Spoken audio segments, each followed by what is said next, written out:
Hey, welcome to the Dominican Republic. I'm here with my family right now. And well, if you're new to the channel, my name's Josh. I'm a cinematographer from Toronto, Canada. And before I got here, I watched a lot of resort review videos and well, they were all kind of bad.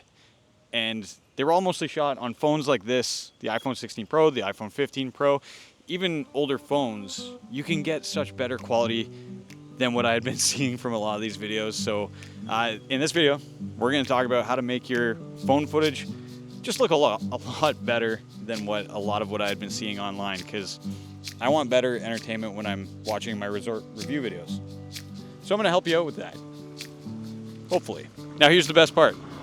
The first few tips of this video, you don't need this gear here, but this is kind of what's gonna make your video pop a lot more than what the other resort reviewers are doing.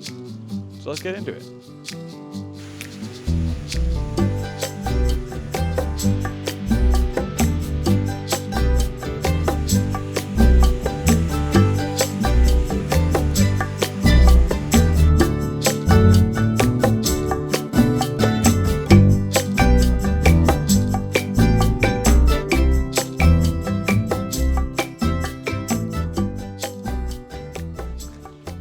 All right, and so tip number one is gonna be something that you can do before you even go on your trip.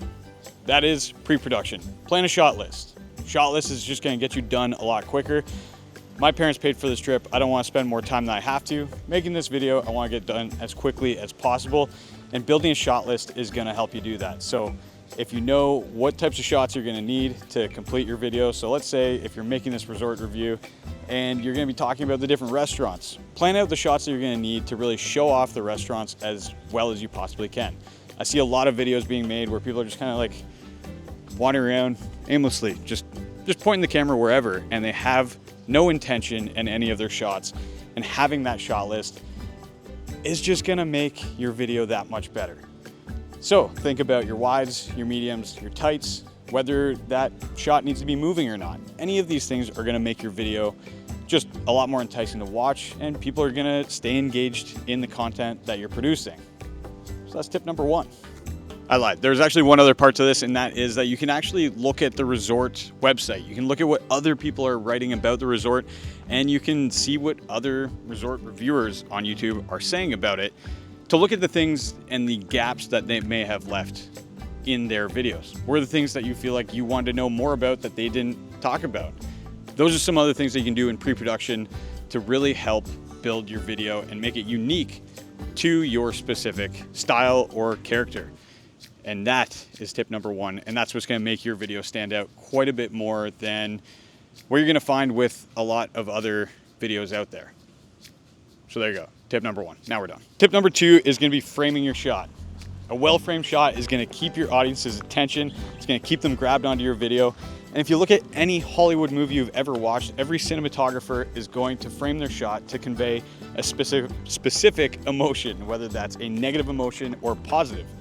Now in resort videos, you probably wanna keep those emotions fairly positive, and that's why I picked a frame like this. It's beautiful with palm trees in the background. You've got leading lines from the bushes, leading straight up to the camera where I'm walking to you right now. It's just engaging to watch because you have that symmetry. As humans, we like that. Now, to make a resort look really nice, you want to find the symmetry in the architecture and the landscaping, and we're going to look at a few shots that hopefully do a pretty good job of that. And then we'll talk about the second part to framing your shots.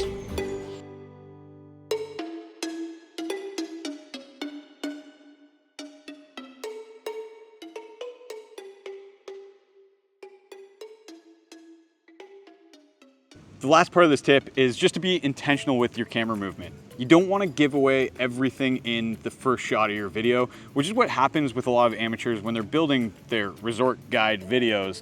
A lot of times you just watch them with their phone and they're just kind of pointing all over the place because they want to show as much of the resort as possible. The problem in doing that is that you're revealing too much right away.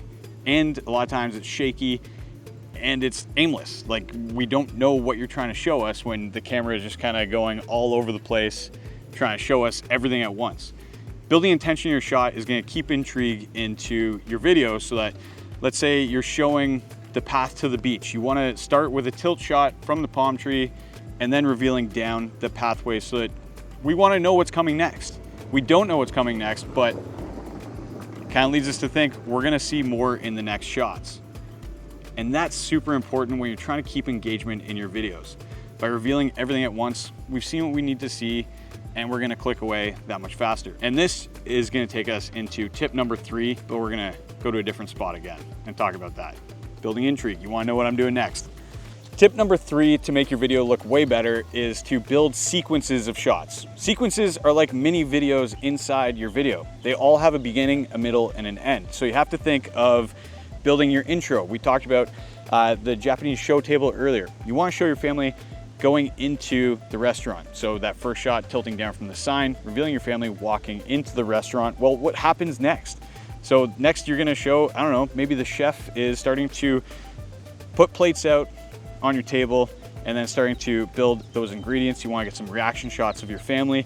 And then maybe next we wanna see someone who is brave enough to eat on camera, have a couple bites, enjoying their meal, and then we all look stuffed at the end. So you wanna just build these shots up and think in wide, medium, tight. You wanna show a variation of those shots to, again, keep interest in your video. You start to show one big wide shot every time, it gets boring. Get detailed shots of what your meal looks like. It's gonna be plated nicely. So show that type of content off and it's gonna keep people really interested. Finally, we're gonna end the meal and everyone's really full, enjoying that, leaving the restaurant. There's one sequence right there. And just think of your entire YouTube video as a series of mini videos with beginnings, middles, and ends. And that's just gonna make your video look so much better. Tip number 4 is where we're gonna get a little more technical and dive into a couple of iPhone settings that'll make your footage look so much better when you're out there getting the shots that you need. So let's dive in and really make your footage shine a little more above the rest. First and foremost, you have to change your phone settings so that when you're shooting video, you're shooting 24 frames a second. If you watch any Hollywood movie, 24 frames a second is the standard because it gives a natural motion blur when you're watching back that footage. The only time you're ever seeing 60 frames a second or any off speed or slow motion frames is basically when you are trying to slow down your footage. So if you're not trying to slow down your footage, you're doing a shot like this, you wanna have a frame rate of 24 frames a second with your shutter speed, double that. Now, your phone will automatically adjust to whatever it needs to keep the exposure right. And that's where there is one tool that we're gonna talk about in a little bit that will really come into play. But we'll save that for the next tip. And the next thing that you're really going to want to do with your phone is make sure that, again, your exposure is set properly. So when we're talking about exposure, a lot of times you're thinking of just exposing for the face of the person. And yes, that is very important. You wanna make sure that we can see you. Even right now, I'm a little darker than the sky behind me.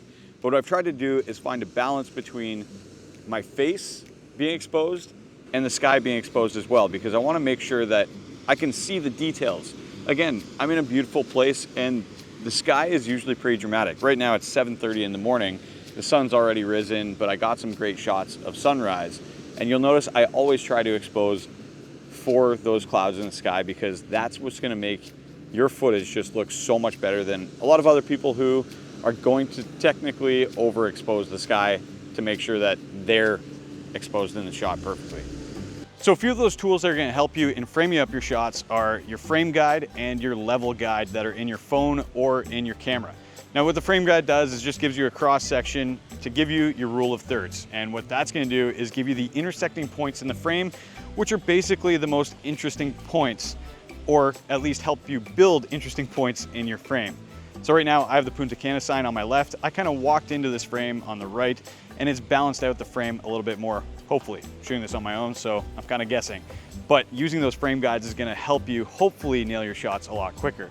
Now what the level guide does is make sure that your camera is level, because there's nothing more frustrating than getting back home, looking at your footage and realizing it's not level whatsoever. And the nice thing is that because these are now little filmmaking devices, your phones, they come with these tools included, which means your shots are gonna look so much better. So there's some tools you can use to make your shots and your frames look a lot more symmetrical and a lot more interesting. Unfortunately, we are no longer in the tropics of the Dominican Republic. We're back in my home office here in Canada, but I want to take you through some of the gear that I use to capture a lot of those B-roll sequences on my iPhone 16 Pro. which takes incredible footage as is. You don't absolutely need this stuff, but it will elevate your footage that much higher than the rest of the people out there making resort review guides. This is the SmallRig Brandon Lee collaboration, and it all bases itself off of a phone case, which is great because you need a case for your phone anyways. I drop my phone all the time, and I know that this will always be there to protect my phone a little more. Not foolproof, but it's there. But the cool thing with this is this little slotted out section right here is what's gonna mount your ND filter, which will help you keep your shutter speed at double the frame rate, which is what we talked about in tip number 3. So let's throw that on. And the cool thing with this is that the SmallRig cage is kind of like a transformer. You can build it out as much as you need to or keep it a little more minimal. This is about as minimal as you can get to get those really nice filmic shots. And the ND filter basically works as sunglasses for the lens of your camera. So if you're shooting 24 frames a second at 1/48 shutter, if you try and do that outside on a bright sunny day without this on, everything's gonna be blown out and overexposed. This will allow you to dial in the exact amount of filtration so that you've got the proper exposed image. Hopefully I explained that pretty well. So this is a great little kit right here. You can throw this back in the case, throw your phone in your pocket, you're good to go out and film, but it's not the most comfortable thing to film with like this, trying to hold it for long periods of time. So if you wanted to just go still minimal, the SmallRig little bumper grip can slide onto the back end of the case here and locks in a position because it's custom made for this case. And now you've got a more comfortable grip to hold on to if you're filming for longer periods of time. Nice thing, it also has a 1/4-20 on the bottom. So if you want to film any vertical shots for reels or shorts, you can do that as well. So if the iPhone 16 Pro is the only camera that you're going to bring with you on your trip, this is going to help you build out your kit so it's even more comfortable and more stable to film off of. So the really cool thing with this cage is it's just one piece construction. You get your phone lined up and you're going to just drop it in the front side of the phone first, and then it automatically locks in a position like this. So it's pretty easy so far. Now, obviously this makes your phone a lot bigger. It still fits in your pocket, but it's going to be a big chunky pocket. It'll look funny. But the cool thing now is that you can, let's get that out, slot on these side grip handles, make sure they do latch into the little slots right here.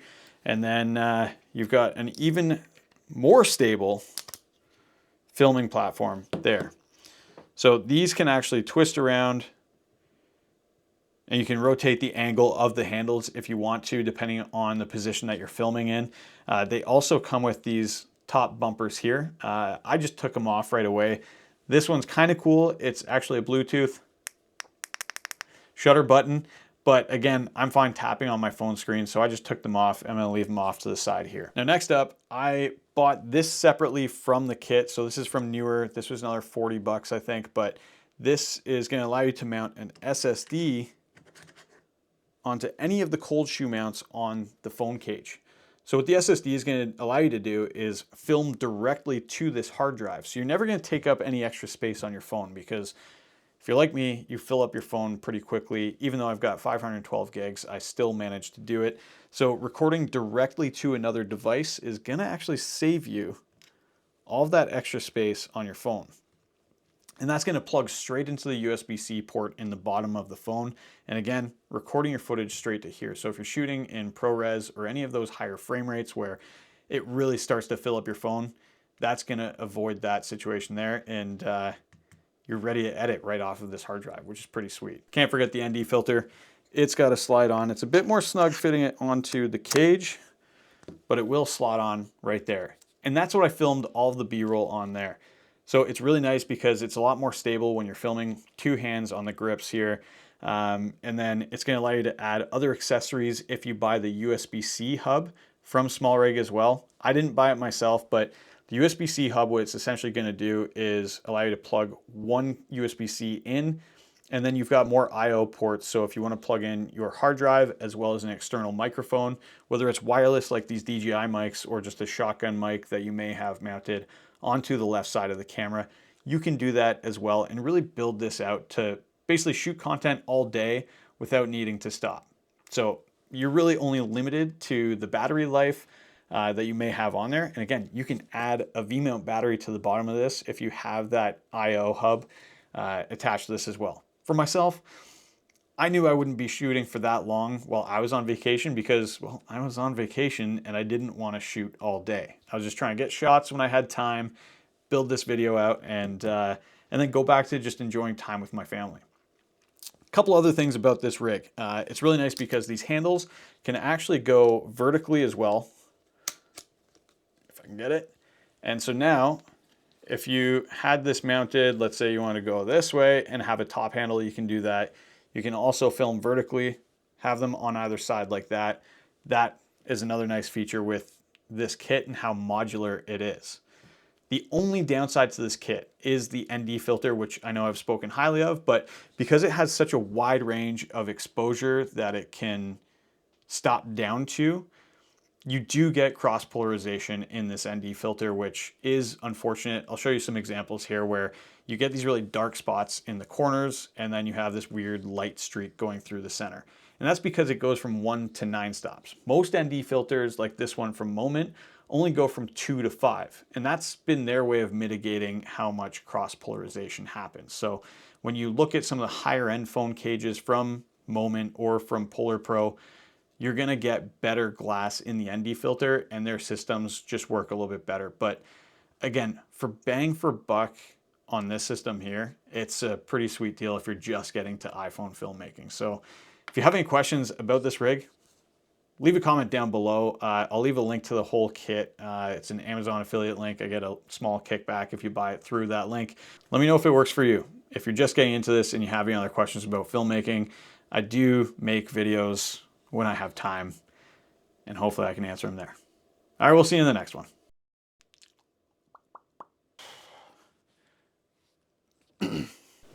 It's so close. Okay.